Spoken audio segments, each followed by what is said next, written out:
there were young people and there were seniors. The chief, T.P. Rees, he was famous for running a very modern, forward-looking mental hospital in those days. Practically all the wards were open. I think there were only 2 locked wards. And he allowed men and women to socialize. And I still remember one male patient who always wore green woolen gloves, walking hand in hand with a mad woman, but nobody bothered and nobody told him to take his green gloves off. The relationship between patients and doctors was also more open. One was, of course, the doctor, never to forget it. But one wasn't identified with one's persona. Did they have groups for patients? Groups, indeed, yes. I was built on Dennis Scott's insulin group. They were given insulin and they lost consciousness? Early in the morning.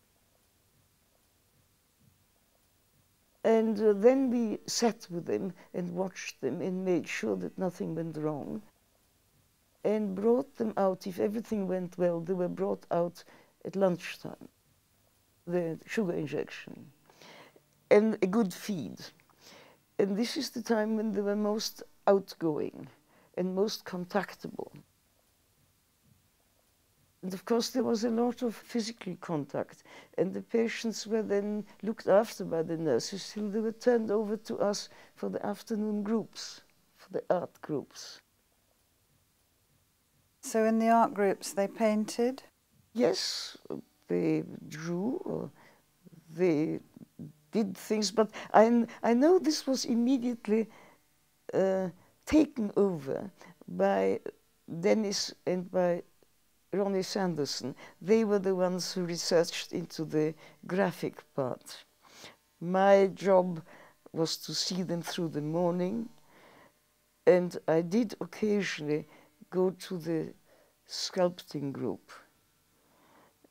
We had an artist from outside who came to do pottery, modeling. That was fun. Were they encouraged to talk about what they were doing? Not with me. I think this is where Ronnie and Dennis took over.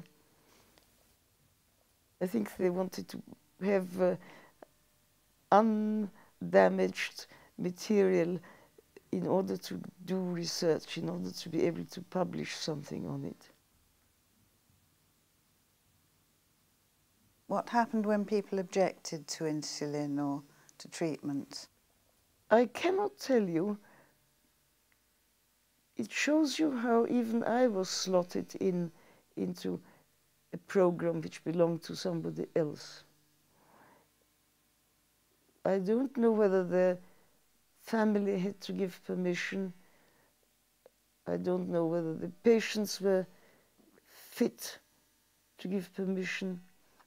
I think they were mostly on orders. I suppose most of them were considered to be either catatonic or recoverable schizophrenics.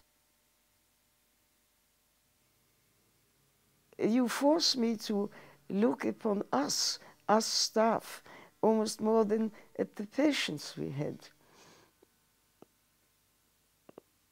I suppose what I mainly got from Wallingham Park was the feeling that you can't just lock them up and hope that God in his kindness will do his own stuff. That you as a modern psychiatrist ought to try and mobilize them or do something. And I think they were mobilized. I think the policy of Wallingham Park was to mobilize them, to keep them moving, to keep them doing.